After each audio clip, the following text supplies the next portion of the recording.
तो चलिए शुरू करते हैं आज की एक छोटी सी कहानी, बाज औरत की कहानी।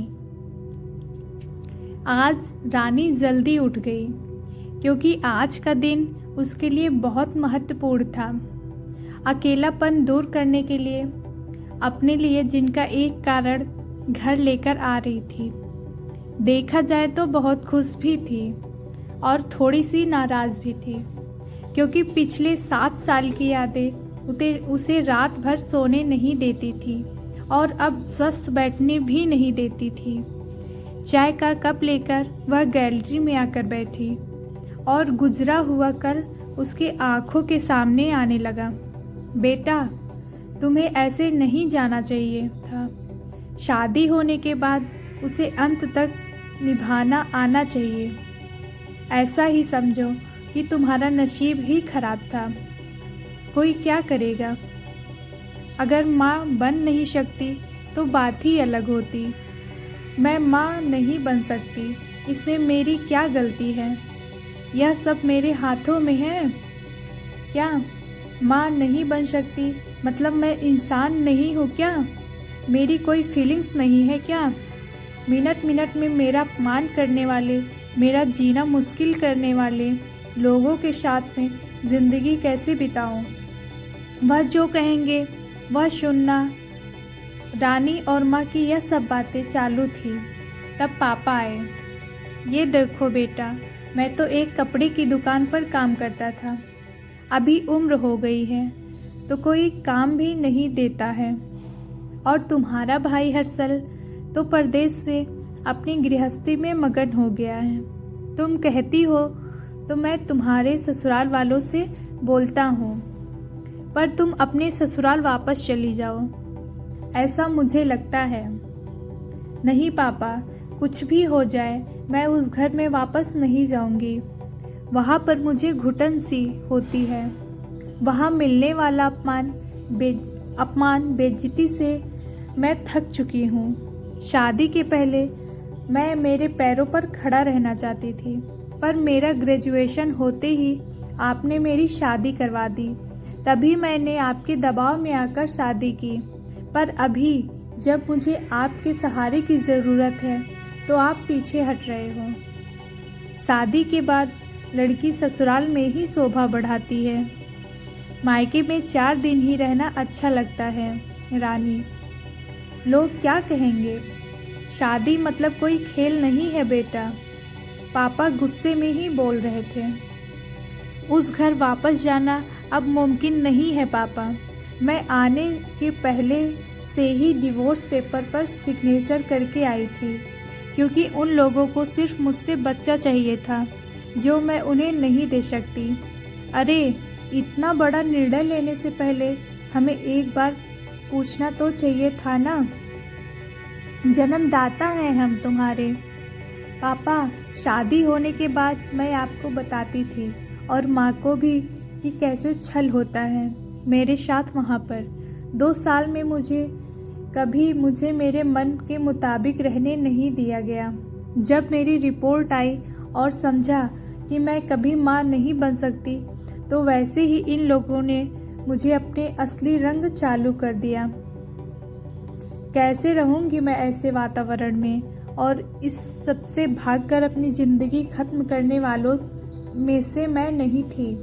यह देखो बेटा, हर्षल ने दिए हुए पैसे से ही मेरा और तुम्हारे माँ का जैसे तैसे खर्चा चलता है।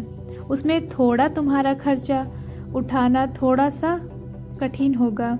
डिवोर्स पेपर्स पर साइन करने से पहले इन सब का विचार मैंने किया था। मेरे पास सोने के गहने लेकर मैं आई हूँ और ग्रेजुएशन लोन निकालकर मैं 6 महीनों का ये कोर्स करने वाली हूँ जिसकी आज मार्केट में बहुत ज़रूरत है।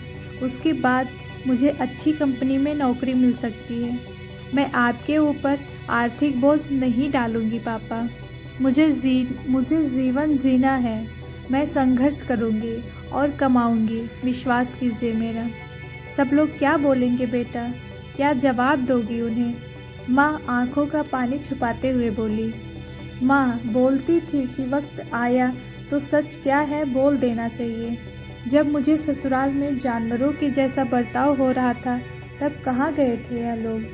समाज में बड़ा करो, शादी कर दो, बस इतनी ही जिम्मेदारी समझते हैं। बेटियों को बड़ा करके योग्य पढ़ाई देकर खुद के पैरों पर खड़ा करना, यह माता पिता की ही जिम्मेदारी होती है, ताकि आगे जाकर कभी खराब हालत हो तो उसे इस्तेमाल कर सके। तय किए मुताबिक रानी ने 6 महीने का कोर्स किया और तुरंत उसे एक अच्छी कंपनी में काम भी मिल गया। वो बहुत खुश हो गई थी, सब अच्छा चल रहा था। बीच में छुट्टी लेकर माता पिता को नज़दीक रहने वाले पर्यटन जगह पर घुमाने लेकर जाती थी। माता पिता बीच में ही दूसरी शादी की बात छेड़ देते थे। कई बार तो लड़कों को देखने के लिए भी बुलाया करते थे।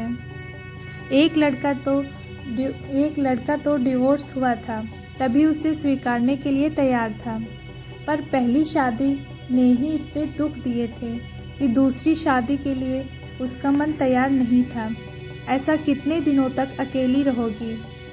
जब तक हम दोनों हैं तब तक ठीक है, पर हमारे जाने के बाद तुम्हारा क्या होगा?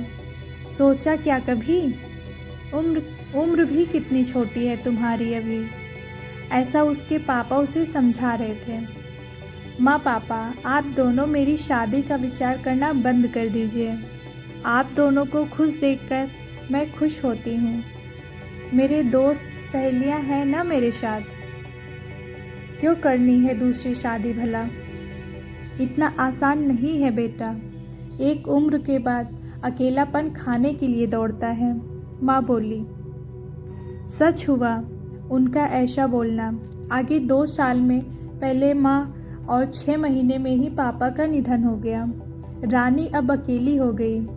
हर्षल भाई और उसकी पत्नी आए और साथ में चलो बोलकर औपचारिकता की, पर मुझे उनके साथ जाकर वापस बोझ नहीं बनना था। मदद के वक्त मेरे साथ खड़े रहो, इतना बोलकर मैंने उनको जवाब दिया। ऑफिस का काम और बहुत सारे दोस्त, सभी लोगों की शादी हो गई थी और वह अपने अपने गृहस्थी में मगन हो गए थे, जिनके लिए कोई लक्ष्य मिल ही नहीं रहा था उसे। छुट्टी के दिन ऐसे ही एक मैगज़ीन पढ़ते समय उसे सिंगल मॉम पर एक बात पढ़ने के लिए मिली और उसे जीने का उद्देश्य मिला। उसने उसी दिन तय किया और एक 10 साल की लड़की को गोद लेने का प्रयास चालू कर दिया। प्रक्रिया बहुत बड़ी थी, पर बोलते हैं ना, मन में इच्छा हो तो रास्ता मिल ही जाता है। वैसे वह प्रक्रिया पूरी हो गई और आज वही दिन था कि वह उस लड़की को लेने के लिए अनाथ आश्रम जाने वाली थी। उस लड़की को घर लाकर वह मां नहीं बन सकती, इस सोच पर और उस पर होने वाली सभी आरोपों को मिटा देना चाहती थी। तभी उसने निश्चय किया कि लड़की को बहुत पढ़ाऊंगी, खुद के पैरों पर खड़ा करूंगी और फिर उसकी शादी करूंगी। आशा करती हूँ कि आपको ये कहानी पसंद आई होगी। अगर आपको ये कहानी पसंद आई हो तो please like, share and subscribe ज़रूर करें और ऐसे ही वीडियो देखने के लिए चैनल को विज़िट करें। धन्यवाद।